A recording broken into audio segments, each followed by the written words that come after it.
सुमन का पति दीपक 2 महीने के लिए ऑफिस के काम से शहर से बाहर गए हुए थे। सुमन अब घर में अकेले रह गई थी। काम करके जब वह फ्री हो जाती तो उसे खाली वक्त काटना बहुत मुश्किल हो जाता था। सुमन की नई शादी हुई थी, इसलिए उसका मन बहुत करता था कि वह अपने पति के साथ रहे, पर कैसे भी करके वह अपना मन मारकर रहती थी। एक दिन सुमन का देवर देवेंद्र उसके कमरे में आया और सुमन के बगल में बैठकर कहने लगा, भाभी आप अकेली क्यों बैठी हैं? हमारे साथ मिलकर कुछ बातें करते हैं, चलो कोई फिल्म देखते हैं। सुमन ने देवेंद्र से कहा, देवर जी अभी हमारा मन किसी भी चीज़ में नहीं लग रहा है, मैं यहाँ रहकर बोर हो रही हूँ। सुमन के दिन इसी तरह से गुजर रहे थे। वह अक्सर अपने कमरे में गुमसुम सी बैठी रहती थी। एक दिन सुमन ने अपनी सास से कहा, माँ जी मुझे यहाँ कुछ अच्छा नहीं लग रहा है, मुझे अपने मम्मी पापा से मिलने का मन कर रहा है। सुमन की सास ने कहा, ठीक है कुछ दिन अपने मायके घूम आओगी तो तुम्हारा दिल बहल जाएगा। तुम देवेंद्र के साथ बाइक से चली जाओ, बस में तुम्हें परेशानी होगी।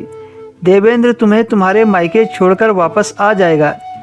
सुमन ने कहा, ठीक है माँ जी, जैसा आप ठीक समझे। सुमन मन ही मन बहुत खुश हो रही थी क्योंकि उसे अपने घर जाने को मिल रहा था।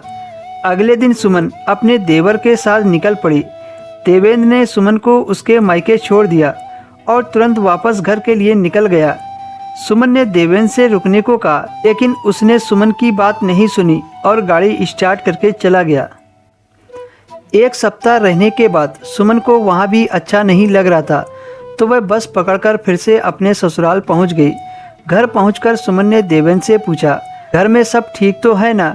देवेंद्र ने भाभी को मुस्कुराकर जवाब दिया, हाँ भाभी सब ठीक है, पर आपके आने से और भी ठीक हो जाएगा। देवेंद्र ने सुमन को तिरछी नज़र से देखा और कहा, भाभी आप कितनी अच्छी हैं, पता नहीं भैया आपके बिना कैसे रह लेते हैं। मैं होता तो आपको कभी अपने से अलग नहीं करता। देवर के मुंह से इस तरह की बातें सुनकर सुमन शर्मा गई।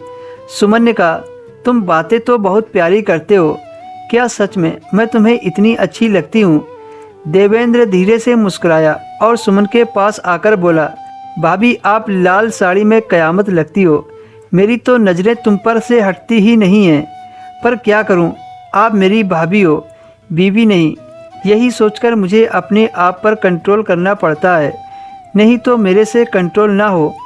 सुमन ने देवेंद्र की बातों को रुचि लेते हुए पूछा, अच्छा अगर मैं तुम्हारी पत्नी होती तो तुम क्या करते? देवेंद्र ने कहा, भाभी मत पूछो मैं तुम्हारे साथ क्या क्या करता। सुमन ने देवेंद्र का प्यार से हाथ पकड़ा और सोफे पर बैठाते हुए कहा, अच्छा बताओ क्या क्या करते? देवेंद्र ने कहा, मैं तुम्हें दुनिया की सैर कराता, तुम्हें महंगे होटल में ले जाकर खाना खिलाता और रात में आलीशान कमरे में तुम्हारे साथ खेलता। कहते कहते देवेंद्र ने सुमन के होठों को स्पर्श कर लिया। देवेंद्र के इस तरह से चूमने से सुमन बहकने लगी। वह भी कई दिनों की प्यासी थी। जब उससे कंट्रोल नहीं हुआ तो सुमन ने कमरे का दरवाज़ा बंद कर दिया और अपने देवर के साथ हसीन पलों का मज़ा लेने लगी।